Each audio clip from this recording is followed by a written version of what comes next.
ಎಲ್ಲರಿಗೂ ನಮಸ್ಕಾರ. ಈ ದಿನ ಮಹಿಳಾ ಸಾಧಕಿಯರ ಸರಣಿಯಲ್ಲಿ 4ನೆಯ ಭಾಗವಾಗಿ ಈ ವಿಡಿಯೋವನ್ನ ಮಾಡ್ತಾ ಇದ್ದೀನಿ.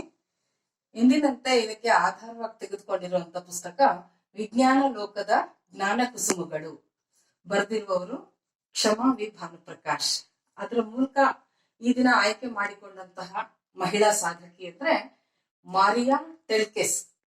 ಇವರಿಗೆ ಇರುವ ಒಂದು ಬಹುದೊಡ್ಡ ಹೆಸರು ಅಂದ್ರೆ ಜಗತ್ತನ್ನೇ ಬದಲಿಸಿದ ಮಹಿಳಾ ಅನ್ವೇಷಕಿ ಅಂತೆ. ನೋಡಿ, ಎಂಥ ಸಾಧಕಿ, ಎಂಥ ಸಂಶೋಧನೆಗಾರ್ತಿ ಅಂತ. ಅವ್ರ ಬಗ್ಗೆ ಈ ದಿನ ನಾವು ತಿಳ್ಕೊಳ್ಳೋಣ. ಈಕೆ ಒಂದು ಸನ್ ಕ್ವೀನ್ ಅಂತಾನೆ ಹೆಸರು ತಗೊಂಡಿದ್ದಾರೆ ಮತ್ತು ಸೌರ ರಾಣಿ ಅಂತೆ. ಈ ಸೂರ್ಯನೇ ಇವರ ಒಂದು ಸಂಶೋಧನೆಯ ಕೇಂದ್ರ ಬಿಂದುವಾಗಿದ್ದಾನೆ. ಹಾಗಾಗಿ ಈ ಮಹಿಳೆ ಏನೇನನ್ನ ಸಾಧಿಸಿದ್ದಾರೆ ಅನ್ನೋದನ್ನ ನಾವಿವತ್ತು ನೋಡ್ತಾ ಹೋಗೋಣ. ಅವರ ಸ್ಥಳ ಹಂಗೇರಿಯ ಬುಡಾಪೆಸ್ಟ್ ಮತ್ತು ಅವರ ಕಾಲ 1900 ಡಿಸೆಂಬರ್ 12ರಂದು ಅವರು ಹುಟ್ಟಿದ್ದಾರೆ. ವಿದ್ಯಾಭ್ಯಾಸ ಭೌತ ರಾಸಾಯನಶಾಸ್ತ್ರ ವಿಜ್ಞಾನದಲ್ಲಿ ಅಂದ್ರೆ ಫಿಸಿಕಲ್ ಕೆಮಿಸ್ಟ್ರಿಯಲ್ಲಿ ಅವರು ಅಧ್ಯಯನ ಮಾಡಿದ್ದಾರೆ ಮತ್ತು PhD ಪದವಿಯನ್ನು ಸಹ ಪಡ್ಕೊಂಡಿದ್ದಾರೆ. ಅವರ ಅದ್ಭುತವಾದ ಆಸಕ್ತಿಯ ಕ್ಷೇತ್ರ ಅಂದ್ರೆ ಅವರ ಸಂಶೋಧನೆಗೆ ಅದು ಸೌರಶಕ್ತಿ. ಈ ಸೂರ್ಯನ ಒಂದು ಶಕ್ತಿ ಏನಿದೆ ಅದನ್ನ ನಾನು ಜಗತ್ತಿಗೆ, ಜನರಿಗೆ ಅನುಕೂಲವಾಗುವ ರೀತಿಯಲ್ಲಿ ಈ ವಿಜ್ಞಾನವನ್ನ ಬಳಸಿಕೊಡ್ಬೇಕು, ಈ ಸಂಶೋಧನೆಯನ್ನ ನಡೆಸಬೇಕು ಅನ್ನೋದು ಅವರ ಆಶಯ.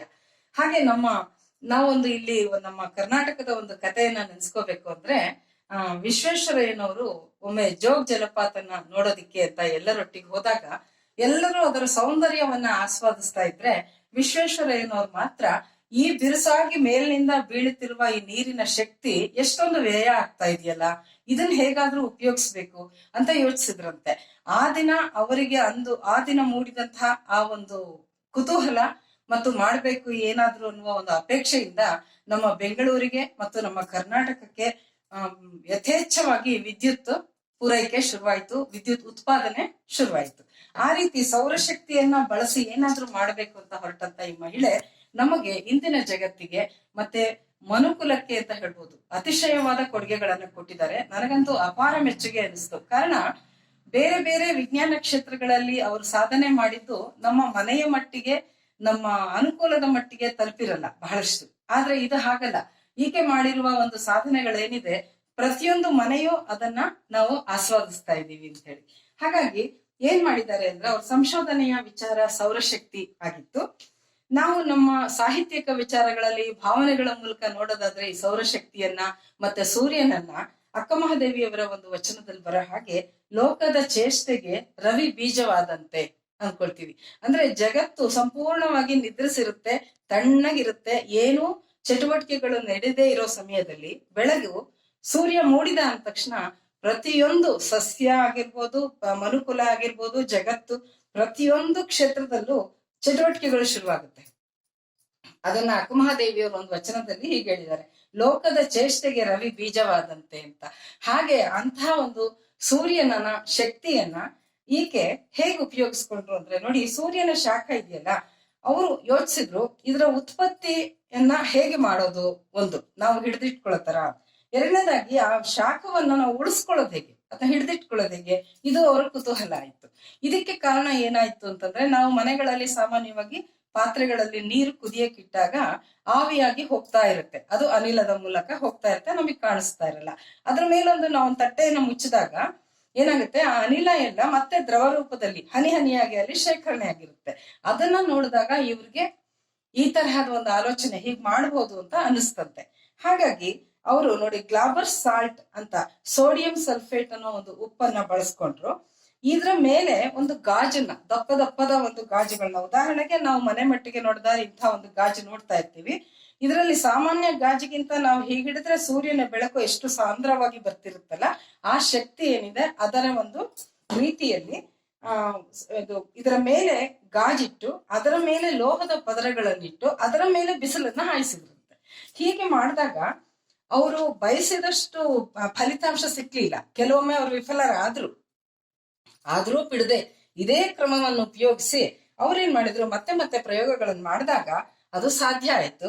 ಆ ಸೂರ್ಯನ ಶಕ್ತಿಯನ್ನ ನೋಡಿ ಇಲ್ಲಿ ಹೀರ್ಕೊಂಡು ಉಪ್ಪು ಇಲ್ಲಿರುತ್ತಲ್ಲ ಅದು ಕರಗತ್ತಂತೆ. ಆ ಕರಗಿದ ಉಪ್ಪು ಮತ್ತೆ ಗಟ್ಟಿ ಆಗುವಾಗ ಇಲ್ಲಿ ತಲುಪಿಸಿದ ಶಾಖ ಏನಿದೆ ಅದನ್ನ ಅದು ಹಿಡಿದಿಟ್ಕೊಂಡಿರುತ್ತಂತೆ. ಎಂಥ ಅದ್ಭುತ ಇದು! ಎಲ್ಲಿಯ ಸೂರ್ಯನನ್ನ ಇವರು ನಮ್ಮ ಅಂಗೈಯಲ್ಲಿ ಹಿಡಿದಿಟ್ಟಾಗ ಆಯ್ತು. ಅದರಿಂದ ಅವರು ಯಶಸ್ವಿಯಾದ್ರು. ಸೌರಶಕ್ತಿಯನ್ನ ಅವರು ತಮ್ಮ ಕೈಗಳಲ್ಲಿ ಪಡ್ಕೊಂಡ ಹಾಗಾಯ್ತು. ಇನ್ನು ಅದನ್ನ ವಿವಿಧ ಕ್ಷೇತ್ರಗಳಲ್ಲಿ ಅವ್ರ ಉದ್ದೇಶ ಒಂದೇ, ಜನಗಳಿಗೆ ಉಪಯೋಗವಾಗುವ ರೀತಿಯಲ್ಲಿ ನಾನಿದನ್ನ ಮಾಡ್ಬೇಕು ಅಂತ. ಹಾಗೆ ಅವರು ಡೋವರ್ಸನ್ ಹೌಸ್ ಅಂತ ಸೌರಶಕ್ತಿಯ ಆಧಾರಿತವಾದ ಒಂದು ಮನೆಯನ್ನೇ ನಿರ್ಮಾಣ ಮಾಡಿದ್ರು, ಮತ್ತೊಬ್ಬ ವಾಸ್ತು ತಜ್ಞರ ಜೊತೆ ಸೇರಿ. ಅದು ಯಶಸ್ವಿ ಆಯ್ತು ಮತ್ತು ಇದ್ರ ಮೂಲಕ ಅವ್ರು ತುಂಬಾ ಪ್ರಸಿದ್ಧರಾದ್ರು. ಇದಾದ್ಮೇಲೆ ಈ ಸೌರಶಕ್ತಿ ಅಂತ ಏನಿದೆ ಇದನ್ನ ಹೇಗೆಲ್ಲ ಬಳಸ್ಕೊಂಡ್ರು ಇವರು ಅಂತ ಹೇಳಿದ್ರೆ ನೋಡಿ, ಮೊದಲನೇದಾಗಿ ನಾವು ಸೋಲಾರ್, ಪ್ರತಿ ಮನೆಯಲ್ಲೂ ಈ ದಿನ ನಾವು ಈ ಸೋಲಾರ್ ಶಕ್ತಿಯಿಂದ ಅನೇಕ ಉಪಯೋಗಗಳನ್ನ ಪಡ್ಕೋತಾ ಇದ್ದೀವಿ. ಅದು ಈಗಂತೂ ಲೈಟ್ ಕೂಡ ನಾವು ಅದ್ರ ಮೂಲಕ ಬಳಸ್ತೀವಿ. ಆಮೇಲೆ ನೀರಂತೂ ಹೇಳೋ ಹಾಗೆ ಇಲ್ಲ. ಇದನ್ನ ನಾವು ಒಂದು ನೆನಪಿಸ್ಕೊಳ್ಬೇಕಾದ್ದೇನು ಇಲ್ಲಿ ಅಂದ್ರೆ, ಯಾವುದೇ ಬೇರೆ ಇಂಧನವನ್ನ ನಾವು ಖರ್ಚು ಮಾಡ್ತಾನೆ ಇಲ್ಲ ಇಲ್ಲಿ ಈ ಸೋಲಾರ್ ಇರೋದ್ರಿಂದ. ಅಂದ್ರೆ ವಿದ್ಯುತ್ ಶಕ್ತಿಯನ್ನ ಉಳಿಸ್ತೀವಿ, ಗ್ಯಾಸ್ ಉಳಿಸ್ತೀವಿ, ಉರುವಲುಗಳನ್ನು ಉಳಿಸ್ತೀವಿ, ಗಿಡ ಮರಗಳನ್ನು ಸಹ ಉಳಿಸ್ತಾ ಹೋಗ್ತೀವಿ. ಹಾಗೆ ಒಂದು ಸೋಲಾರ್ ಅನ್ನ ಕಂಡುಹಿಡಿದು ಕೊಟ್ಟಂತಹ ಮಹಿಳೆ ಇವರು. ಅದಕ್ಕೆ ಇವರ ಹೆಸರು ಸೌರ ರಾಣಿ ಅಂತಾನೆ ಬಂತು. ಇದರ ಜೊತೆಗೆ ಅವರು ಈ ಸೌರಶಕ್ತಿಯನ್ನು ಉಪಯೋಗಿಸ್ಕೊಂಡು ವಿವಿಧ ಕ್ಷೇತ್ರಗಳಲ್ಲಿ ವಿವಿಧ ರೀತಿಯ ಪ್ರಯೋಗಗಳನ್ನ ಮಾಡಿ ಅವರು ಯಶಸ್ವಿಯಾದ್ರು. ಅದರಲ್ಲಿ ಒಂದು ಸೌರ ಶಕ್ತಿ ಉಪಯೋಗಿಸಿದ ಕುಕ್ಕರ್ಗಳು, ಜನಸಾಮಾನ್ಯರು ಬಳಸುವಂತದ್ದು. ಇನ್ನು ರೈತರಿಗೆ ಧಾನ್ಯವನ್ನು ಒಣಗಿಸುವ ಯಂತ್ರಗಳನ್ನ ಅವರು ತಯಾರು ಮಾಡಿಕೊಟ್ರು. ಆಮೇಲೆ ಸಮುದ್ರಯಾನಿಗಳು ಇರ್ತಾರಲ್ಲ, ಅವ್ರು ಎಷ್ಟು ದಿನ ಅಂತ ಆ ಸಿಹಿ ನೀರನ್ನ ಇಟ್ಕೊಂಡು ತಾವು ಕುಡಿಯೋದಕ್ಕೆ ಉಪಯೋಗಿಸಕ್ಕಾಗತ್ತೆ, ಅವ್ರು ಬಹಳ ಕಷ್ಟ ಪಡ್ತಾ ಇದ್ರು. ಅವ್ರಿಗೆ ಈ ಉಪ್ಪು ನೀರನ್ನ ಸಿಹಿಯಾಗಿಸುವ ಸಾಧನವನ್ನ ಇವರು ಕಂಡುಹಿಡಿದು ಕೊಟ್ರು. ಅದೇ ರೀತಿ ಇನ್ನು ಜಗತ್ತಿನಲ್ಲಿ ತಾಪಮಾನ ಏರ್ತಾ ಹೋಗುತ್ತೆ, ಅದರ ಮೂಲಕ ಮಾಲಿನ್ಯ ಹೆಚ್ಚಾಗುತ್ತೆ. ಹಾಗಾದ್ರೆ ಅದಕ್ಕೆ ಪರಿಹಾರ ಏನು? ಅದಕ್ಕೆ ಸಹ ಇವರು ಸೌರಶಕ್ತಿಯಿಂದ ಅನೇಕ ಯಂತ್ರಗಳನ್ನ ತಯಾರಿಸಿ ಪರಿಹಾರವನ್ನ ನೀಡಿದ್ದಾರೆ. ಈ ಎಲ್ಲಾ ಕ್ಷೇತ್ರಗಳಲ್ಲಿ ಮಾಡಿದಂತಹ ಇವರ ಸಾಧನೆಯಿಂದ ಈ ಪ್ರಥಮ ಮಹಿಳೆಯಾಗಿ ಇವರು ಗುರುತಿಸ್ಕೊಂಡಿದ್ದಾರೆ. ನನ್ಗನ್ಸುತ್ತೆ ಈ ನಮ್ಮ ದೇಶ, ನಾವ್ ಹೇಳ್ತೀವಿ ನಮ್ಮ ದೇಶದ, ಬೇರೆ ದೇಶದವ್ರು ಏನ್ ಹೇಳ್ತಾರೆ ಅಂದ್ರೆ ದೇಶ ಪ್ರೇಮಿಗಳು ಅಂತ ಹೇಳ್ತಾರೆ, ಅಥವಾ ದೇಶ ಪ್ರೇಮ ಅಂತಾರೆ. ನಮ್ಮ ದೇಶದವ್ರು ನಾವೇನ್ ಹೇಳ್ತೀವಿ, ದೇಶ ಭಕ್ತರು ಅಂತ ಹೇಳ್ತೀವಿ. ಹಾಗೆ ಇಲ್ಲಿ ಸೌರ ರಾಣಿ ಅಂತ ಅವ್ರ ಹೆಸರು ಕೊಟ್ಟಿದ್ರೆ ನನಗನ್ಸುತ್ತೆ ಇವರು ರವಿ ತನೂಜೆ ಅಂತ ಹೇಳ್ಬೋದು ಅಂತ. ಕುಮಾರವ್ಯಾಸ ಕರ್ಣನಿಗೆ ಈ ಪದವನ್ನ ಬಹಳಷ್ಟು ಸಾರಿ ಉಪಯೋಗಿಸಿರ್ತಾನೆ, ರವಿ ತನೂಜ ಅಂತ.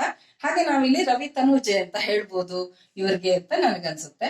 ಇಂಥ ಅನೇಕ ಸಂಶೋಧನೆಗಳಿಗೆ ಇವರು 20ಕ್ಕಿಂತ ಹೆಚ್ಚು ಪೇಟೆಂಟ್ ಗಳನ್ನ ಪಡ್ಕೊಂಡಿದ್ದಾರೆ ಮತ್ತು ಅನೇಕ ಪ್ರತಿಷ್ಠಿತ ಪ್ರಶಸ್ತಿಗಳನ್ನು ಇವರು ಪಡ್ಕೊಂಡಿದ್ದಾರೆ. ಇಂದಿಗೂ ಕೂಡ ಮನೆ ಮನೆಯಲ್ಲೂ ಇವರು ತಮ್ಮ ಸೌರಶಕ್ತಿಯನ್ನ ನಮಗೆಲ್ಲ ಹಂಚ್ತಾ ಶಾಶ್ವತವಾಗಿ ನಮ್ಮ ಜೊತೆಗಿದ್ದಾರೆ. ನನಗಂತೂ ಬಹಳ ಮೆಚ್ಚುಗೆ ಆಯ್ತು ಈ ವಿಚಾರ. ಯಾಕೆಂದ್ರೆ ಇದು ಸೋಲಾರ್ದು ನಮ್ಮ ಪ್ರತಿನಿತ್ಯದ ಅನುಭವ. ಹಾಗಾಗಿ ಇವರಿಗೆ ಅಪಾರ ಮೆಚ್ಚುಗೆಯಿಂದ ಮತ್ತೆ ಗೌರವ ಪೂರ್ವಕವಾಗಿ ನಮಸ್ಕಾರಗಳನ್ನ ಸಲ್ಲಿಸ್ತಾ, ನೀವು ಕೂಡ ನಿಮ್ಮ ಮುಂದಿನವರೆಗೆ ಇದನ್ನ ತಲುಪಿಸುವಂತಾಗ್ಲಿ ಅಂತ ಆಶಿಸ್ತೀನಿ. ನಮಸ್ಕಾರ.